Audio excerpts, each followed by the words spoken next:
Hey everyone, and welcome to another Game Explained discussion. I'm your host, Derek Bittner, and I'm joined today by John Cartwright to discuss the recently released trailer for Pokémon Sword and Shield that revealed a bunch of new Pokémon, new characters, new gym leaders, and a new Gigantamaxing element. So there's a lot of stuff here in a 2-minute trailer, but just overall, how are you feeling about this trailer so far, John? All I care about at the moment, Derek, is Alcremie. I don't care about anything else. No other Pokemon matters, no other mechanic matters. That Pokemon looks so adorable.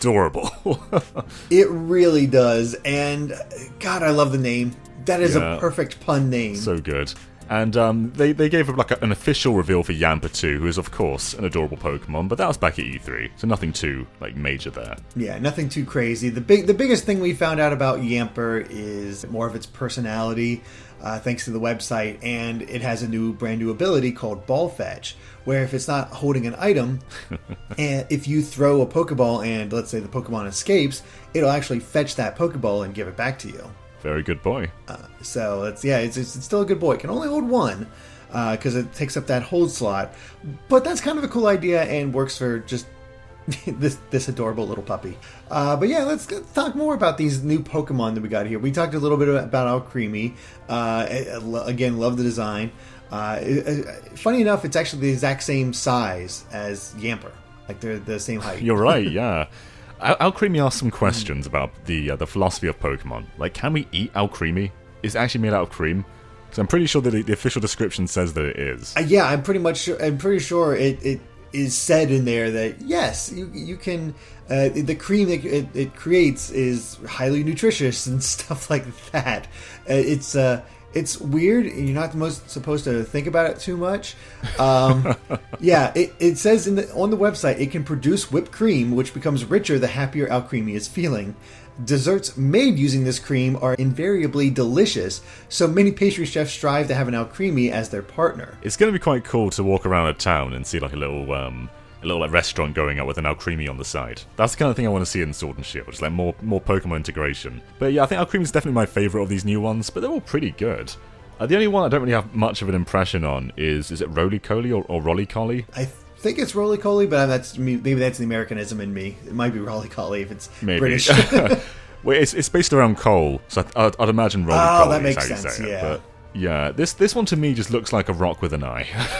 I mean, it's the same design philosophy as Geodude and I'm trying to think of the Gen 5 Pokemon that was the replacement for Geodude. Blanking on that, but anyway, those type of rock Pokemon, which is fine. It's nice to change that up, and if Geodude is not one of the included Pokemon in this game, I'm not going to be too upset. Yeah, I mean, this does pretty much replace it, right? Yeah, it seems to. You're like, I'm cool with that. I like Geodude, but he comes up so often that he can take a break. I'm okay with no Zubat as well. If we can do without Geodude and Zubat for a game. That was nice in Gen 5. I enjoyed that. But yeah, Rolycoly, not too much to say about it, although it does have an interesting new ability called Steam Engine, where it actually gets a speed boost if it's hit with a fire or water type move. And it's actually supposed to be a bit faster than you'd think. So I like that aspect to it. I like when it sort of throws you off, and it even has this interesting history with it where a lot of households had a Rolycoly because it gave off coal so they could actually heat their houses. I think I'll like Rolycoly maybe more when we see its evolutions, because at the moment he looks a bit too simple for me. But I can see him evolving into something a bit better. Yeah, I think so as well. And then finally, our last new Pokemon is Duraludon, which, thank you, Virtual Fighter, for let me realize, that's where they're going with with that naming. And this is a Steel Dragon type, and it seems pretty interesting because it's actually really light. It's only 88 pounds, and that actually makes it very fast. Compared to a lot of other steel types, which I like when they turn those type of ideas on their head. Like, it looks heavy, but it's actually really fast. We saw that with Dreadnought too, so it looks like they're going with the bulky Pokemon that are faster than they seem in this generation. I really like the design of this one. It's quite simple, but that's kind of why it works, I think.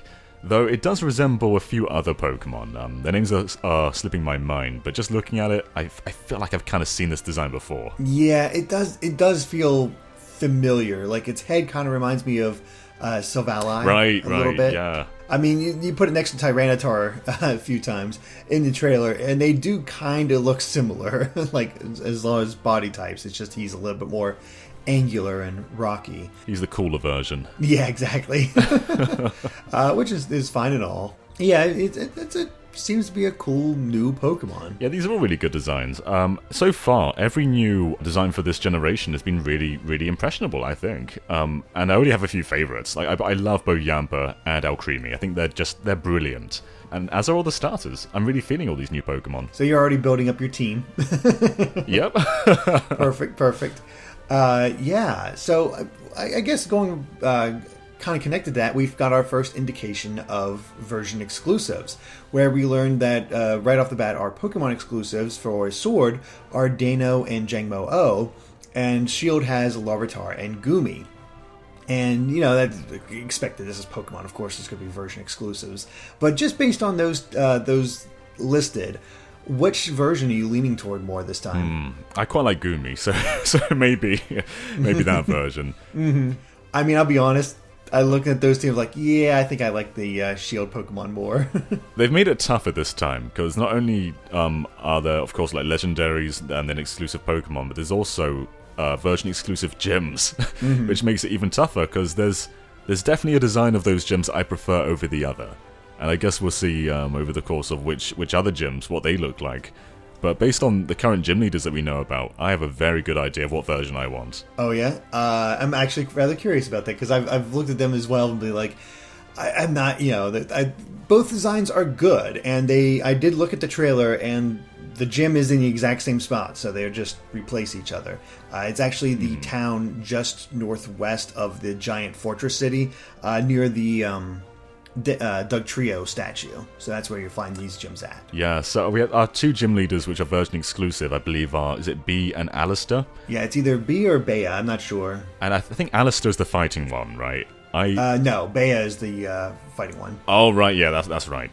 So, yeah, Bea is my favourite out of those two. I think Alistair's a really cool design, but Bea just looks so great.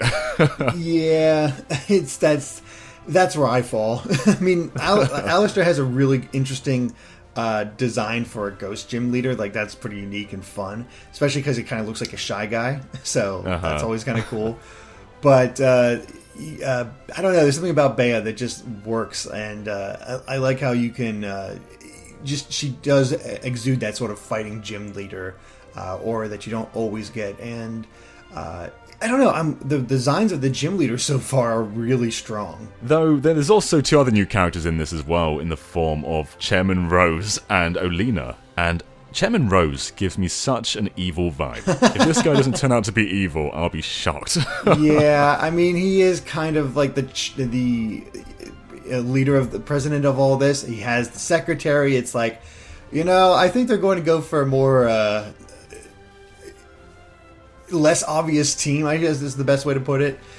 Evil team, like maybe just like these guys are offshoots or messing with things or something like that. Like a while back we had Chucka Conroy on, and he had this theory that the champion Leon was going to turn out to be a bad guy. And the more I'm seeing, the more I'm thinking he might be on the right path, because I can kind of see Chairman Rose like, I got this star, everybody loves him, I got to make sure he is always the winner. So maybe he'll send out like an evil team in order to disrupt trainers while they're going through their journey, in order to ensure that Leon's always the champion, and maybe Oleana, or however you say her name, oversees this, something like that. I'd love a shady Pokemon League. That sounds so fun. Though there was actually a leak a while back, which has been given a bit more credit now, because they called a new mechanic in here, which was Gigantamaxing. And this was a few months ago now, back when the game was first revealed. And not only did they get a few Pokemon right, they got Yamper right, they got some Pokemon that aren't revealed yet right. And with Gigantamaxing, it just feels like all of this is actually legit. And they do specify there is an evil team. So I wonder if they are working together, or maybe they are just sort of separate entities. Or maybe they seem like an evil team that's disrupting things, but they're really trying to rebel against Chairman Rose, and he's keeping them down. Do a kind of a slight twist in the whole Team Skull reveal. But yeah, speaking of Gigantamaxing, we got our first look at that reveal, which is basically, it works like Dynamaxing, but only rare specimens of different Pokemon can actually Gigantamax, and they get access to special G-Max moves. We saw this for Dreadnought, Corviknight, and Alcremie, so it looks likely that only new Pokemon are able to use Gigantamaxing, which makes it very different from Mega Evolution, where it was only previous Pokemon, a lot of early Pokemon that could do the Mega Evolution. And with the G-Max moves, it seems like they're combining Mega Evolution with Z moves this time around. And I think the design has a lot of potential too, because the Pokemon obviously get absolutely gigantic, hence the name Gigantamaxing. And we're seeing, like, with Alcremie, has a bunch of different layers now. And I love the way they sort of just go up in different designs as the layers get higher. With Corviknight, we don't see a giant difference in design other than the open wings, but it's just cool to see how drastically different the design can be when they Gigantamax. Yeah, it makes me curious. It's like, how do we tell that this is a rare one that can actually Gigantamax? Because as we saw with the demo and in Dreadnought back at E3, he can just regularly Dynamax as well. So I wonder if it's move-based or if it's what have you, but it doesn't seem to be the case, again, based off that demo. So I'm curious what that element is that allows them to actually change their form and Gigantamax. It's very curious in that way. It could be something along the lines of a Mega Stone. Like, maybe they have to be holding a specific Gigantamax thing to allow it in the first place. But you're right, we could Dynamax Dreadnought back in the E3 demo. And maybe it's just too early in the game for him to Gigantamax. It could be. It's very possible. This definitely seems a bit more late game, because I think it wasn't until like the 3rd or 4th gym in X and Y that you were even able to use Mega Evolution, so that would make sense. But yeah, for our G-Max moves, we have Stone Surge for Dreadnought, which changes his water moves to this, and it actually scatters rocks around the opponent. So it's kind of like those like moves where you scatter rocks around the opponent and they switch out and they jab into that Pokemon and cause damage just as they immediately come in. So that's pretty cool. G-Max Wind Rage works for Corviknight. It changes his flying moves to this move, and also removes the effects of Reflect, Light Screen, Spikes, and Electric Terrain when using this. And then finally for Alcremie, its G-Max is called Finale, and this changes its fairy moves to this attack and actually heals all of your Pokemon on its side while dealing damage. So Alcremie seems to be pretty freaking good. Wow. I'm curious about Alcremie though. It's Gigantamaxing here, but I doubt Alcremie is the final evolution of that line. It seems like at least either the first evolution or a mid-evolution. And it's just very curious to see that it's Gigantamaxing. Like, do you reckon Alcremie's going to evolve? Looking at its design, I would say yes, but with it being able to Gigantamax, I wonder. It definitely seems like maybe not. I don't know on that one. I guess it's possible. Like, every different iteration of Alcremie can Gigantamax, which that would be pretty cool as well. Having all those different G-Max moves potentially, like it actually gives you some thought that, okay, Alcremie gets G-Max Finale, but its evolution gets a completely different G-Max that has different effects. So you have to decide, do you keep it to Alcremie, or do you allow it to evolve and get this other move? That'd be really cool, because at the moment there's basically no reason to keep a Pokemon in its prior state. And if they gave us like a reason to do that, yeah, I'd be all for that. I'm not as sour on this as a lot of other people, because I've seen people be like, why not just bring back Mega Evolution or Z moves, and this is essentially the same thing. It's like, no, we got a kind of a combination. It's going for a different visual effect, and I'm okay with this.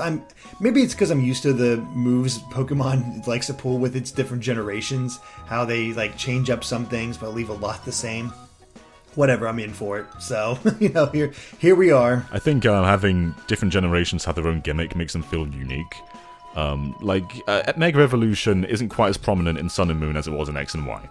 You could still Mega Evolve, but they were kind of like Z moves were the real focus of that game. So I'm fine with Dynamaxing being the focus in Sword and Shield. Yeah, exactly. It does give it its own flavor, and we're seeing a lot of that flavor with this generation, especially when it comes to the Pokemon League, because we mentioned Chairman Rose and Oleana before, but they kind of went into some of the dynamics of this, of like how Leon is essentially a protagonist trainer because he became the champion in his first run. Never lost a battle during that entire run. It's like, well, that sounds like the player. That's kind of cool. But then as far as all that goes, there's also the aspect of like sponsorships, the Champion Cup, endorsements, which we see all across Leon's cape and on the sides of the gyms.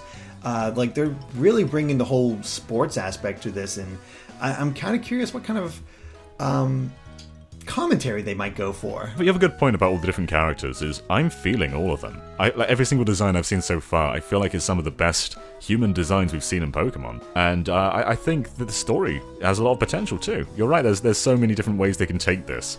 And it's quite exciting for how they're gonna execute it. Mm-hmm. And they give this actually provides a good reason for why there are trainers helping out the gym leaders, like when you're going there, because they're the trainers trying to maybe get a endorsement from the gym leader, because that's how you actually get access to the whole Champion Cup. In order to actually do the gym challenges, you have to get a endorsement from a gym leader, the champion, or somebody of high renown in order to actually enter. And for you and your rival Hop, you both get it from Leon.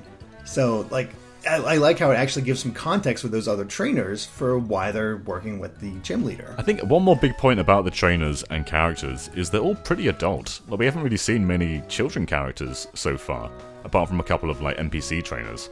But all the main characters seem to be young adults, or at least even older than that. Yeah, the youngest one we've seen is probably Alistair. But yeah, they're all definitely at least teenagers. I think that maybe has me most excited about this. I like the new Pokemon.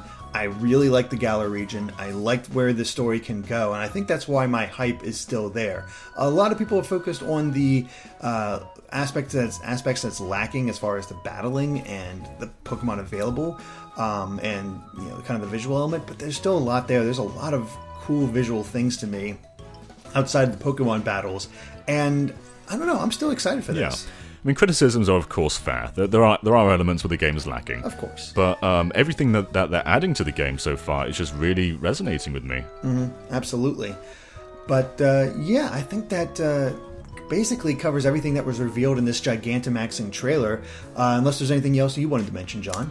Not really. I just want to say Alcremie is the best Pokemon, and if they top it, then I will be pleasantly surprised. So right now, right off the bat, which version are you going to get? Okay, I think maybe Pokemon Shield. And I wasn't saying that beforehand. I was saying Sword because the Legendary looks a bit cooler. But I feel like Shield just has a bit more going on for it with the gym leader selection and the exclusive Pokemon, but maybe that will change over the course of their reveals. Yeah, it's very likely to change as time goes on, but just as of right now, I'm actually leaning more towards Sword. Oh, maybe we'll be rivals then. Yeah, there we go. Perfect. But, alright, well, I think that covers it for our Pokemon Sword and Shield discussion, so thank you for watching, and if you like this video, be sure to like us on Facebook and Twitter at GameXplain, and of course make sure to subscribe to GameXplain for more on Pokemon and other things gaming as well. Until next time, bye.